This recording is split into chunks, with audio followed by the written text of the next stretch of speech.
Hello friends, in previous video I mentioned the different defense general, and in this particular video guys I'm going to provide the specific difference if in case you use mounted bait defense general even in the main and assistant, or if you use the debuff general in the main and assistant. You should be aware of exact difference, what you should be gaining and what you are going to lose so that you can make the right decision, right? So firstly guys, let's start from the debuff general. In the debuff general guys, I'm going to give you the example. I'm putting the Andrew Jackson as a main one, and in the assistant I try to put it up the other general. Those are giving the range debuff, but I was unable to do it. As I'm going to click over here, it is saying the because of the main general skill, this skill book, this is not active, right?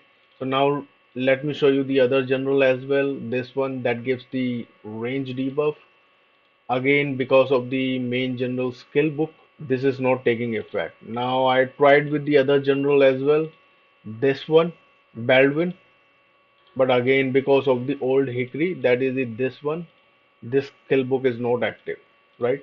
So I'm going to provide the difference with the Darius. If in case you able to find any other general who is also delivering the range debuff and working in the combination, you can use that. But I was unable to see whatever the general I have for the range debuff, wasn't working with the Andrew Jackson in the combination, right? So I'm putting up the Darius. That's also the one of the good one, right?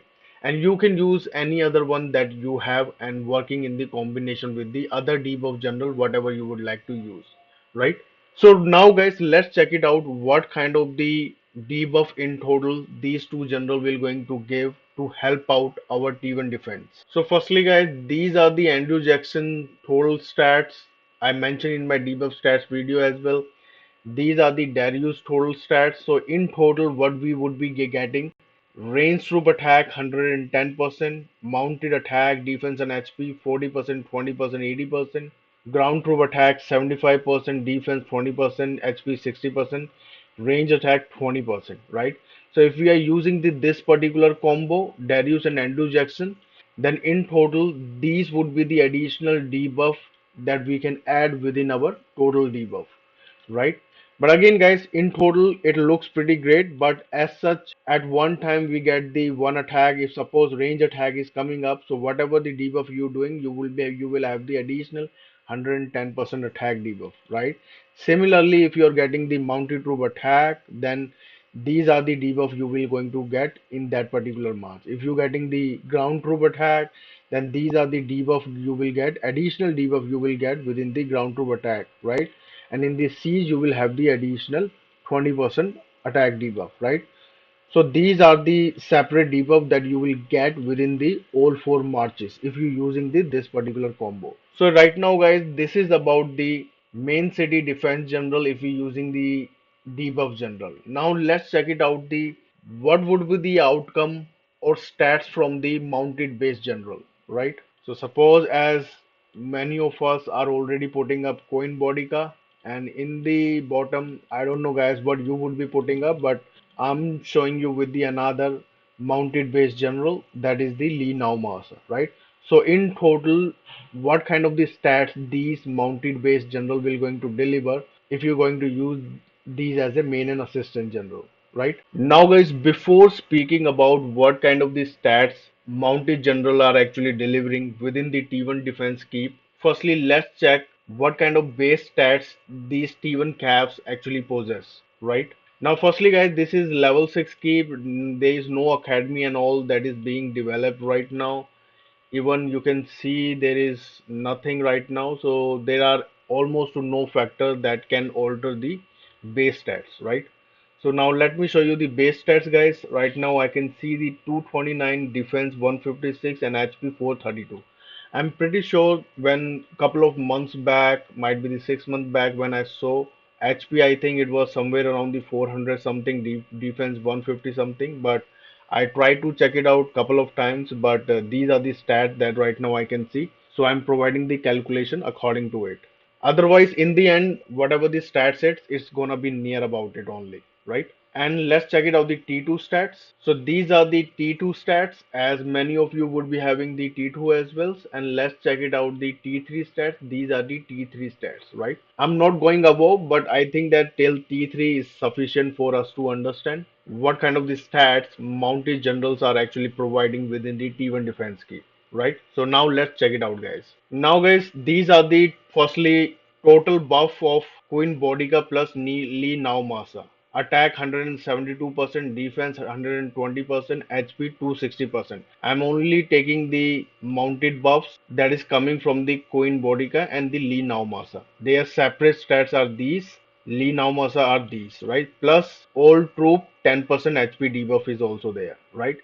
Now, guys, within the T1 caps, I already showed these are the base, attack, defense, and HP. And according to these percentage, these are the full flat stats that you are going to get and will going to add it within your T1 defense troop, right? Means in the T1 caps, almost around 394 attack, 187 defense, and 1123 HP, right? And if in case you're getting full debuff, then I have mentioned these stats, right?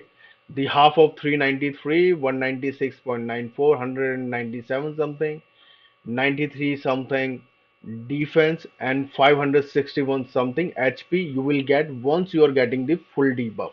Otherwise, these are the stats what you will get from these buffs. And if in case you are not getting the full debuff, then accordingly you can calculate and can understand what kind of the flat stats will going to add within the T1 troops.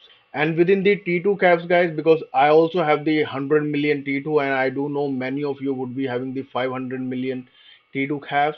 So these are the base stats of T2 caps, and these are the full flat stats that you are going to add within your T2 caps if you have the Queen Boudica and Lee Naomasa as a main and assistant general on the basis of these attack, defense, and HP. In as such, guys, in total HP is the 261% if I'm going to add these, but I have mentioned according to the 260%, right? So 536 attack, 249 or almost around 250 defense, and HP 1515. And if I'm speaking about the full debuff, then 268 attack, 124 defense, and HP would be the 757 that you will be able to add within your T2 caps, right? And many of you would be having the T3 caps layers as well. So for T3 caps, these are the base stats, and according to these base stats, according to these buff, these are the full flat you will get for your T1 defense group, right? Means within the T3 caps. 732 or 733 attack value, 337 defense stats, and 2048 HP stats, right? And if full debuff, then 366 attack, 168 defense, and 1024 HP within the T3 caps, right? So these are the exact flat stats you will get if you have these percentage available for mounted. If you're using the Queen Boudica and the Lee Naomasa as a main and assistant general, right? So now, guys, whether you proceed with whatever the general, but one thing many of you need to understand that the percentage buff do makes the difference. So if some of you who is having the 1000% mounted buff attack, defense, and HP, and someone is having the 1600 or 1800 100% buff mounted attack, defense, and HP, so you can understand what kind of the flat stats he could be adding within his T1 troops, right? It would be almost like one or more than one whole slot for the attack, defense, and HP. So these kind of the difference these percentage buff is doing, right? So I hope, guys, now all of you have understood what actually you gaining and what actually you losing. If you are switching the mounted general and proceeding to the debuff general, then definitely you will gain something, but at the same time there is something that you will lose for sure, right? But now, guys, you know to be exact what you would be losing and what you would be gaining, right? So now it's up to you with whatever the defense general you would like to proceed, right? So yep, guys, thank you and thanks for watching, and we'll see you all in the next video, and bye bye for now.